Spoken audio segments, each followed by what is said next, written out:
तो 2 साल से पेंडिंग दिल्ली हाई कोर्ट में प्रिया रमानी वर्सेज एमजे अकबर का केस। प्रिया रमानी जो एक जर्नलिस्ट थे और एमजे अकबर जो एक यूनियन मिनिस्टर थे और एक अच्छे जर्नलिस्ट भी थे। तो 2 साल से पेंडिंग दिल्ली हाई कोर्ट में ये डिफेमेशन का केस, इसका एक फाइनली जजमेंट पास हो गया है। प्रिया रमानी को डिफेमेशन के अगेंस्ट में केस चल रहा था जिसमें कोर्ट ने उन्हें एक्विटेड कर दिया है। 2017-2018 में जब हार्वे विंस्टाइन नाम के एक आदमी जो एक हॉलीवुड प्रोड्यूसर है, मूवी प्रोड्यूसर है, उनके खिलाफ काफ़ी सारे सेक्सुअल मिसकंडक्ट के केसेस लगाए गए। उसी समय इंडिया में भी मीटू मूवमेंट चल रहा था और प्रिया रमानी ने भी इंडिया में मीटू मूवमेंट के थ्रू इन्होंने अपने बारे में बताया कि 1999 में एमजे अकबर जो एशियन पेज के हेड थे, उन्होंने इन्हें के साथ सेक्सुअल मिसकंडक्ट किया था। तो 1999 में एमजे अकबर ने प्रिया रमानी को बुलाया एक इंटरव्यू के लिए, और जब प्रिया रमानी वहाँ गई तो उन्होंने बताया कि ये इंटरव्यू कम डेट ज़्यादा लग रहा था।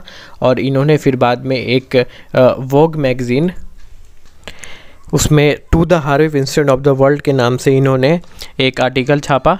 और जब 2018 में एमजे अकबर ने क्रिमिनल डिफेमेशन का केस फाइल किया इन्होंने प्रिया रमानी के ख़िलाफ़, और इन्होंने बोला कि ये स्टेलर रेपुटेशन इनका हानि कर रहा है, और इसके कारण इन्होंने 2018 में एक क्रिमिनल डिफेमेशन का केस कोर्ट में फाइल किया जो 2 साल से पेंडिंग चल रहा था। उसका फाइनल जजमेंट आ गया जिसमें प्रिया रमानी को के अगेंस्ट जो डिफेमेशन का केस चल रहा था, अब प्रिया रमानी उसमें एक्विटेड हो गई, यानी कि बरी हो गई है।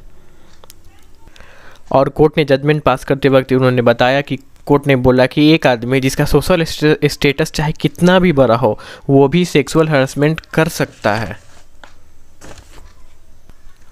और कोर्ट ने ये भी बोला था, the right of reputation can not be protected at the cost of the right of life and dignity of women, और the women has a right to put her grievance at any platform of her choice and even after decades. क्योंकि ये 1999 में हुआ था ये, और काफ़ी समय के बाद प्रिया रमानी ने ये इस बात को उठाया। जब ये मीटू मूवमेंट इंडिया में चल रहा था तब इस बात को उन्होंने उठाया और उन्होंने ये बात बोला।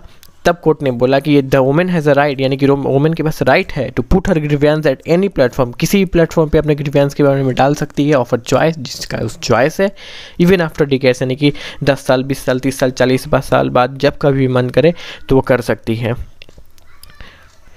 तो सबसे पहले अब हम लोग समझेंगे डिफेमेशन क्या होता है। डिफेमेशन एक सिविल नेचर का भी हो सकता है जहाँ पे कंपनसेशन लिया जाता है, और एक क्रिमिनल नेचर का हो सकता है जहाँ पे पनिशमेंट दिया जा सकता है। डिफेमेशन सेक्शन 499 में डिफाइन किया गया है आईपीसी के, और इसमें यह कहा गया है कि अगर किसी भी आदमी का अगर रेपुटेशन को आप लोग हार्म पहुँचा रहे हैं, चाहे वो सिविल नेचर का हो या फिर क्रिमिनल नेचर का हो, तो आपको कंपनसेशन या फिर पनिशमेंट देना पड़ सकता है उसके लिए। और सेक्शन 500 में डिफेमेशन का पनिशमेंट के बारे में बात किया गया था, क्योंकि जब ये मीटू मूवमेंट जब इंडिया में चल रहा था तो काफ़ी सारे लोगों ने अपने बारे में बोला कि हम शिकार हुए इस चीज़ को लेकर के, तभी ये केस आया था। और ये केस 2 साल से दिल्ली हाई कोर्ट में पेंडिंग था।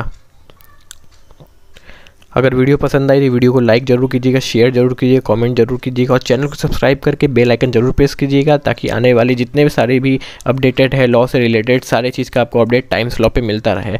और तब तक जुड़े रहिए टाइम्स लॉ से। धन्यवाद।